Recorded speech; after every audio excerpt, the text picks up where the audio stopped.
दोस्तों नमस्कार, मैं हूँ रोहित कौशिक और आप देख रहे हैं रोहित संवाद।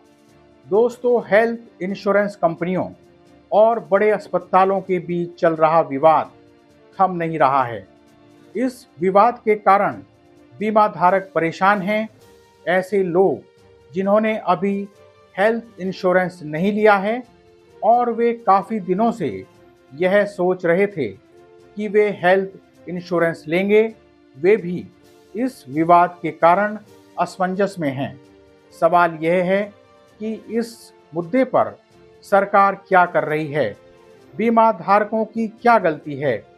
जब बीमा धारकों को कैशलेस सुविधा कहकर बीमा दिया गया था, तो फिर इस विवाद में बीमा धारकों की सुध क्यों नहीं ली जा रही है? क्यों बीमा धारकों को उनके हाल पर छोड़ दिया गया है? Association of health care providers India यानी AHPI का आरोप है कि स्टार हेल्थ ने बहुत सारे अस्पतालों को ब्लैकलिस्ट कर दिया। AHPI 15,000 से ज़्यादा अस्पतालों का प्रतिनिधित्व करती है और इसमें ज़्यादातर बड़े अस्पताल आते हैं। AHPI ने यह अपील भी की कि आप यह ब्लैक लिस्ट हटाइए।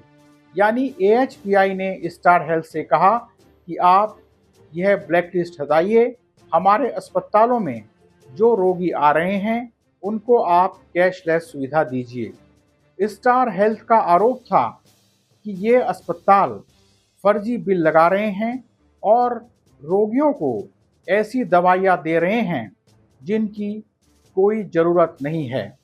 अपना प्रॉफिट बढ़ाने के लिए ये अस्पताल नकली बिल लगा रहे हैं। स्टार हेल्थ ने इन अस्पतालों से कहा कि आप इलाज का दाम कम कीजिए, आप इलाज का बहुत ज़्यादा दाम ले रहे हैं। दरअसल स्टार हेल्थ ने कुछ अस्पतालों को बैन किया है, लेकिन अब अस्पताल कह रहे हैं कि हम स्टार हेल्थ को भी बैन कर देंगे। दोस्तों, अब AHPI ने चेतावनी दी है कि वह स्टार हेल्थ की लगातार आ रही शिकायतों के कारण स्टार हेल्थ पॉलिसी धारकों के लिए कैशलेस सेवाएं वापस ले लेगा। AHPI के सदस्य अस्पतालों का आरोप है कि स्टार हेल्थ ने बढ़ती लागत के अनुरूप पुराने टैरिफ में संशोधन करने से इनकार कर दिया है और अस्पतालों पर दरें कम करने का दबाव डाला गया है। AHPI ने कहा है कि यदि कंपनी की तरफ से अस्पतालों की समस्याओं का हल नहीं निकाला जाता है तो पॉलिसी धारक के लिए कैशलेस सर्विस 22 सितंबर से बंद हो जाएगी। बीमा लोकपाल 2023-24 की रिपोर्ट की ओर संकेत करते हुए AHPI ने कहा कि स्टार हेल्थ की 13,000 से ज़्यादा शिकायतें आ चुकी हैं। इनमें से 10,000 से ज़्यादा शिकायतें क्लेम खारिज होने को लेकर हैं। AHPI ने कहा कि यह कदम मजबूरी में उठाना पड़ रहा है क्योंकि स्टार हेल्थ की नीतियां मरीजों की सुरक्षा और अस्पतालों की वित्तीय स्थिति को नुकसान पहुंचा रही हैं। दोस्तों, दूसरी तरफ जर्नल इंश्योरेंस काउंसिल यानी GIC ने स्टार हेल्थ और अन्य हेल्थ इंश्योरेंस को पूरी तरह से समर्थन देने की घोषणा की है।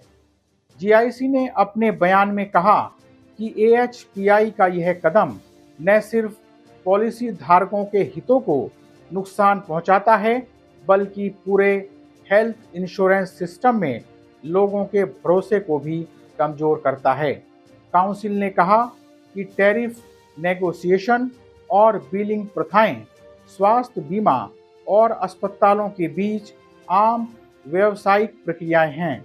इन्हें मरीजों की देखभाल से जोड़कर कभी भी दबाव का हथियार नहीं बनाया जाना चाहिए। जर्नल इंश्योरेंस काउंसिल ने स्टार हेल्थ के पॉलिसी धारकों को आश्वस्त करते हुए कहा है कि उन्हें कैशलेस हेल्थ केयर सेवाएं बिना किसी रुकावट के मिलती रहेंगी। दोस्तों, पिछले दिनों नीवा बूपा हेल्थ इंश्योरेंस कंपनी ने मैक्स हॉस्पिटल के लिए अपनी कैशलेस सेवाओं को स्थगित कर दिया था। दरअसल इस विवाद में सबसे बड़ा नुकसान बीमा धारकों का हो रहा है। सरकार को इस मामले में हस्तक्षेप कर बीमा धारकों की चिंता दूर करनी चाहिए। बहरहाल आज इतना ही। आपसे विनम्र निवेदन है कि आप हमारे YouTube चैनल रोहित संवाद को सब्सक्राइब करके और हमारे फेसबुक पेज रोहित संवाद को फॉलो करके जन सरोकार की पत्रकारिता को अपना समर्थन दें। जल्दी ही मिलेंगे एक नए मुद्दे के साथ। नमस्कार।